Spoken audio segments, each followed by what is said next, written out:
இம்மாத வாக்குத்தத்தம் எல்லாருக்கும் ஞாபகம் இருக்கும். எசேக்கியேல் 12ஆம் அதிகாரம் 28ஆம் வசனம்.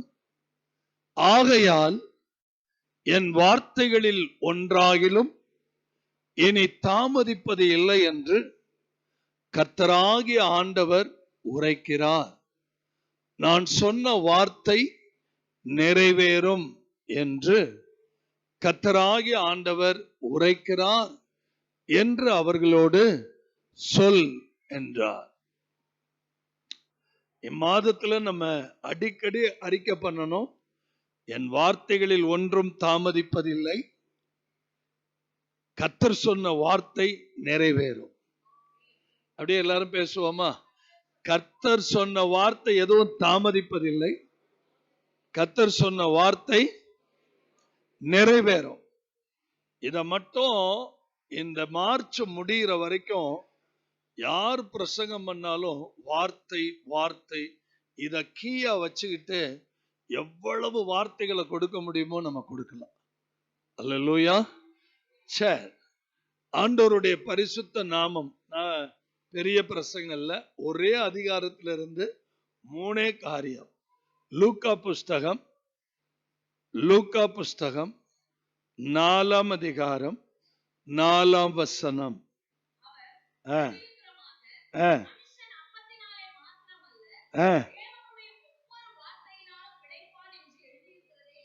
இப்ப நான் சொல்ல போறேன்.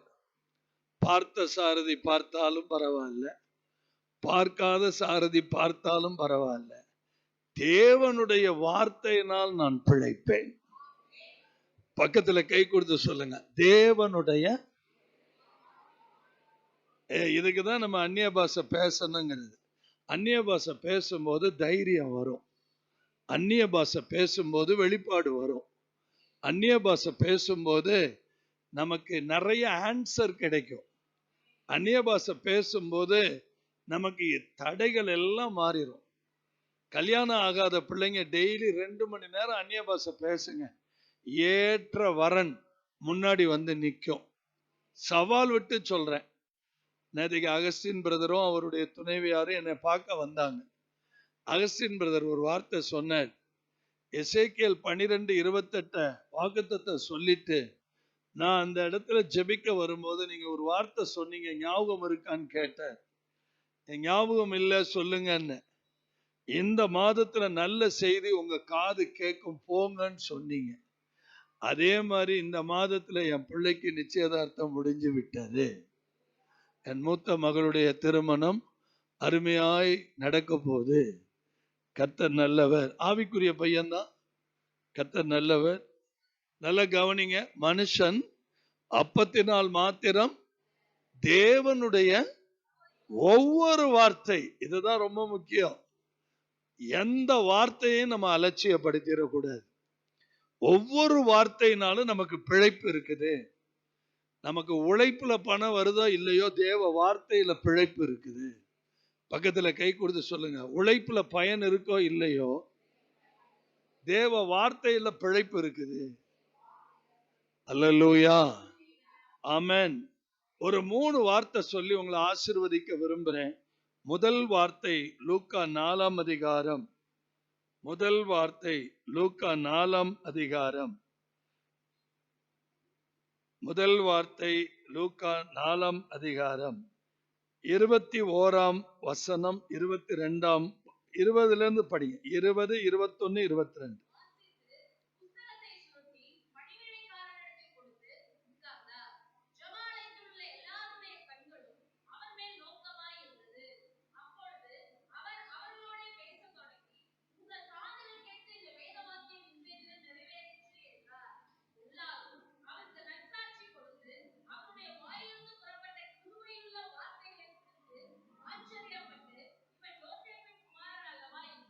அல்லேலூயா. நாம் வாசிக்கிற வேதம், இந்த வேதத்தில் உள்ள வார்த்தைகள் கிருபையுள்ள வார்த்தைகள். அல்லேலூயா. ஏசாமி வாயிலிருந்து கிருபையுள்ள வார்த்தைகள் வெளியில வரும். இந்த கிருபையுள்ள வார்த்தைகள், கிருபை அப்படின்னு நம்ம எல்லாருக்கும் தெரியும். தகுதி இல்லாத ஒரு மனிதன் மேல தேவன் பாராட்டுகிற இரக்கம். என்ன நடக்குது பாருங்க, பிசாசுனால கர்த்தர் சோதிக்கப்பட்டு அவர் நேர எங்க வர்றாருன்னு கேட்டீங்கன்னா, தான் வளர்ந்த ஊராகிய நாசரேத் ஊருக்கு வர்றார். எத்தனாவது வசனம் கேட்டா 16வது வசனம் படிங்க. தான் வளர்ந்த ஊராகிய, வளர்ந்த ஊரு நாசரேத்து. பிறந்த ஊர் எது? எல்லாரும் சொல்லுங்க. பிறந்த ஊர் எது? பெத்லகேம். வளர்ந்த ஊரு நாசரேத்து. அதுபோல ஆவியானவர் அழகா எழுதியிருக்கார் பாருங்க. வளர்ந்த ஊராகிய நாசரேத்துக்கு அவர் தம்முடைய வழக்கத்தின்படியே ஓய்வு நாளில் ஜெப ஆலயத்தில் பிரவேசித்து, அப்ப என்ன அர்த்தம்? ஆண்டவர் தவறாம சர்ச்சுக்கு ஓய்வு நாள்ல தினந்தோறும் ஆலயத்துக்கு வர்றவர் தான் அவரு. அப்ப அவர் வாசித்த வேத பகுதி என்னன்னு பாருங்க. அப்பொழுது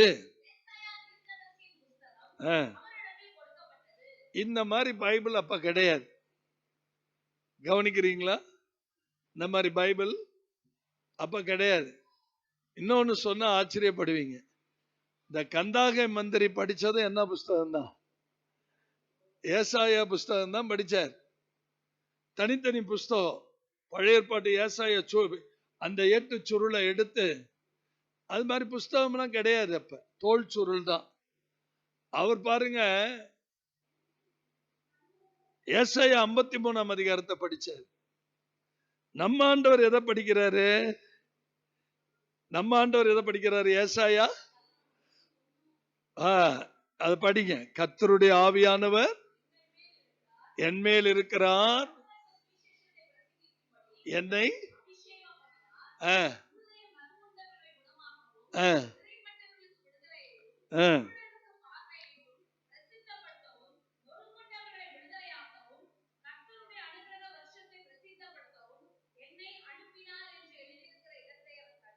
வாசித்து ஜெப ஆலயத்தில் இருந்த சத்தம் போட்டு ஒரு அல்லேலூயா சொல்லுவோம். ஜெப ஆலயத்துல எல்லாருடைய கண்களும் அவர் மேல எப்படி இருந்துச்சா? ஆலயத்துக்குள்ள வந்துட்டா அடுத்து என்ன, அடுத்து என்ன, அடுத்து என்ன அப்படின்னு ஆசையா இருக்கும். Praise the Lord. அப்படிப்பட்ட ஏக்கத்தோடு எல்லாருடைய கண்கள் அவரே பார்த்துட்டு இருக்கு. அப்பதான் பாருங்க, அவர் அவர்களோடு பேச தொடங்கி, உங்கள் காதுகள் கேட்க இந்த வேத வாக்கியம் இன்றைய தினம் என்ன குறிச்சு ஏசாயா அன்னைக்கு எழுதின வார்த்தை இன்னைக்கு நிறைவேறுது.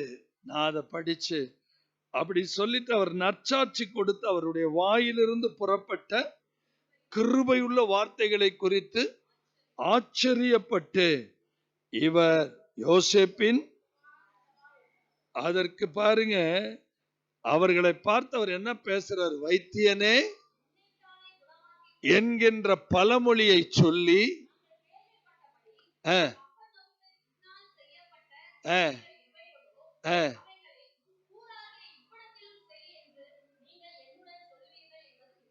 கொஞ்சம் அப்படியே எல்லாரும் என்ன நல்ல கவனிங்க.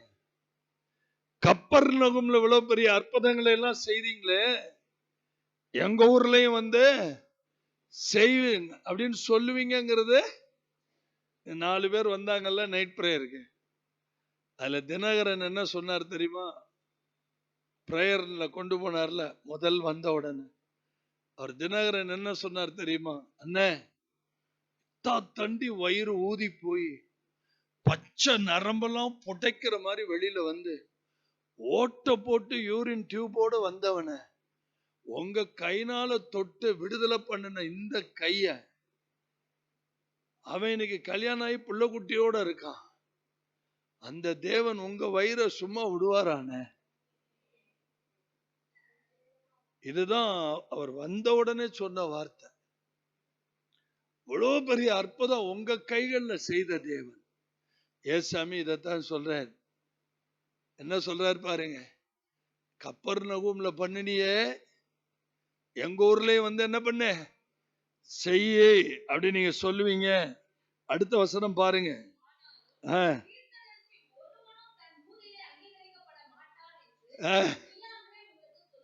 தீர்க்கதரிசிக்கு சொந்த ஊர்ல மரியாதையே இருக்காது. இது கர்த்தரே சொன்ன வார்த்தை. திருக்கோர்ண ரயில்வே கேட்டை தாண்டிட்டா, எங்கிட்ட திருமயத்தை தாண்டிட்டா, கர்த்தர் கொண்டு போற விதமே வித்தியாசம். பாக்யராஜ் பிரதருக்கு தெரியும். பெங்களூர்ல நாங்க போய் அங்கிட்டு பெங்களூருக்கு அங்கிட்டு தாவன்கரே கோவாவில் போய் பாக்யராஜ் தீமத்தை போய் இறங்கின உடனே எல்லாம் எங்களை ஒரு மாதிரியா பாக்குறாங்க. நாங்க நல்லா கோட்டு கிட்டெல்லாம் போட்டு பயங்கர ஷூ எல்லாம் போட்டு வந்தவா இறங்குவோன்னு பார்த்தாங்க. நாங்க எல்லாம் சும்மா சாதாரணமா இறங்கினோன்னு எங்களை ஊழியக்காரங்களாவே என்ன பண்ணல, இதை விட எங்களை கூப்பிட்டு இருந்தார் பாருங்க. அவர் ரொம்ப டிசப்பாயிண்ட் ஆயிட்டாரு. அவர் ரொம்பவே டிசப்பாயிண்ட் ஆயிட்டாரு. மீட்டிங் பிளேஸ்ல சர்ச்சில் கூட்டம் பாத்தீங்கன்னா, சர்ச்சு ஓரளவுக்கு கூட்டம் இருக்கு. பாஸ்டர்ஸ் ஒரு 1-2 பேர் இருக்காங்க. என்னை அழைத்த தேவ மனுஷன், அவங்க கர்நாடகா மொழி பேசுறவங்க, ஆங்கிலம் பேசுவாங்க, கர்நாடகம் பேசுவாங்க, டிரான்ஸ்லேட்டர்லாம் ரெடி பண்ணிட்டாங்க. அப்ப அவர் சொல்றாரு, நீங்க வர்றீங்கன்னு சொன்னதுனால எந்த பாஸ்டருமே என்ன செய்யல, எதுக்கு அந்த ஆளை கூப்பிடுற தமிழ்நாட்டுல இருந்து, நம்ம ஊர்ல எல்லாம் ஊழியக்காரவங்க இல்லைன்னு ஐயா அங்க இருந்து கூப்பிடுற அப்படின்னு நம்ம பயங்கரமா திட்டினாங்களாம். போய் செய்தி கொடுத்துட்டு ஊறுபட்ட பேய் ஆடுனுச்சு. அற்புதங்கள், அடையாளங்கள், கிருபை, அந்த கிருபையுள்ள வார்த்தை உள்ளுக்குள்ள போனுச்சு பாருங்க. சாயந்தரம் சர்ச்சில் நிக்க இடம் இல்லை. எல்லா பாஸ்டர்ஸும் வந்துட்டாங்க. அந்த ஊர்ல இருந்த எல்லா பாஸ்டர்ஸும் வந்துட்டாங்க. டெய்லி எங்களுக்கு மீன் குழம்பு, மத்தியானம் மீன், ராத்திரி மீன், அடுத்த நாள் மீன். கவனிப்ப பாத்தீங்கன்னா, பாஸ்டர் எங்களை கூப்பிட்ட பாஸ்டர் சொல்றாரு, எனக்கு இருந்த கலக்கம் எல்லாம் போயிருச்சு, பயம் எல்லாம் போயிருச்சு, கர்த்தர் பெரிய காரியம் செஞ்சிட்டு இருக்கிறார். இந்த கிருபை வார்த்தை என்ன பண்ணும், உங்களுக்கு ஒரு அங்கீகாரத்தை கொண்டு வரும். கைகளை உயர்த்தி ஒரு ஆமென். 2வது லூக்கா 4ஆம் அதிகாரத்துல 36வது வசனத்தை பாருங்க. ஆச்சரியப்பட்டு, பாத்தீங்களா, என்ன கெட்ட வார்த்தையா பேசினாரு, இது என்ன வார்த்தையோ அப்படியே நிப்பாட்டிக்கணும். 2வது வார்த்தை அதிகாரமுள்ள வார்த்தை. சத்தமா சொல்லுங்க. 2வது வார்த்தை என்ன வார்த்தை? அதிகாரமுள்ள ஒரு வார்த்தை. நான் கேட்கிறேன், உங்களுக்குள்ள கர்த்தர் அதிகாரத்தை கொடுத்திருக்கிறாரா இல்லையா? பிசாசின் மேல கொடுத்திருக்கிறாரா இல்லையா? வியாதியின் மேல கொடுத்திருக்கிறாரா இல்லையா? மத்தேயு 10:1 என்ன சொல்றாரு பாருங்க. மத்தேயு 10:1 என்ன சொல்றாரு பாருங்க.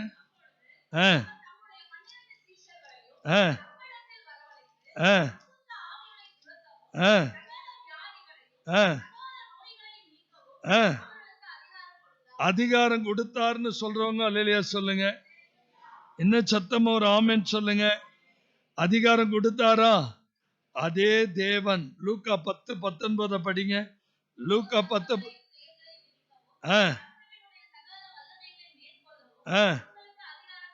அதிகாரம் கொடுத்தாருன்னு சொல்றவங்க அல்லேலூயா சொல்லுங்க. அதிகாரமா படிக்க ஆரம்பிங்க.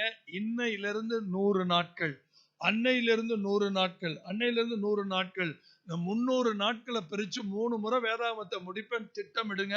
இந்த வருஷத்துல நீங்க ஒரு பெரிய லீடரா மாறிடுவீங்க. கரெக்டா 300 நாள் அப்படி வச்சுக்கங்க.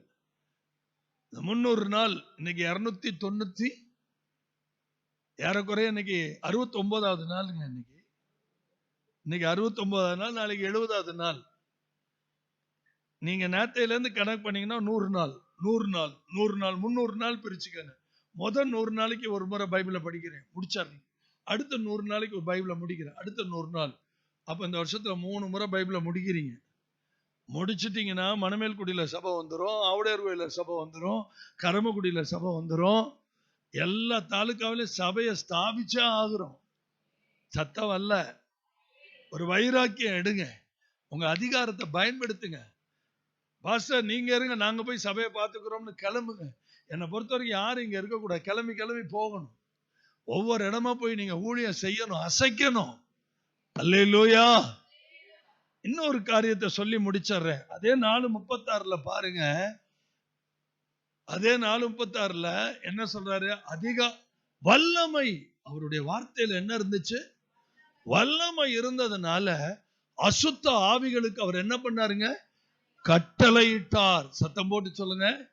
முதல்ல அவருடைய வாயிலிருந்து கிருபையுள்ள வார்த்தை, இரண்டாவது அவர் வாயிலிருந்து அதிகாரம் உள்ள வார்த்தை, மூணாவது அவர் வாயிலிருந்து வல்லமையுள்ள வார்த்தை. இன்னைக்கு 3 போதும். 1 கிருபை, 2 அதிகாரம், 3 வல்லமை. பக்கத்துல கை கொடுத்து சொல்லுங்க. 1 கிருபை, 2 அதிகாரம், 3. இத மட்டுமே இன்னைக்கு அப்படியே பல்லுல கடிச்சு மென்னு தியானம் பண்ணி ஜெபம் பண்ணுங்க. அப்படியே உங்க உடம்ப நிறைச்சிடும். நாளைக்கு சந்திப்போம். நாளை மறுநாள் மட்டும் உங்களை நாளை மறுநாள் ஊருக்கு போயிடுவேன். அண்ணன் இருக்கிறாங்க, நடத்துவாங்க. இங்க பாருங்களேன், என்னுடைய ஆசை இது மாதிரி ஒரு டைரி போட்டுருங்க. 40 நாள் ஜெப நாட்கள்னு போடுங்க. உங்களோட கர்த்தர் பேசுறதெல்லாம் எழுதுங்க. அந்நிய பாஷையில் இப்ப பேசும்போது வந்த வெளிப்பாடெல்லாம் எழுதுங்க. நல்ல நேரம் எடுத்து ஆண்டவரோட தியானம் பண்ணிக்கிட்டே இருங்க. இப்ப நான் கொடுத்த மேலோட்டமான குறிப்பை வீட்டுல போய் ஆழமா பாருங்க. கர்த்தர் உதவி செய்வார்.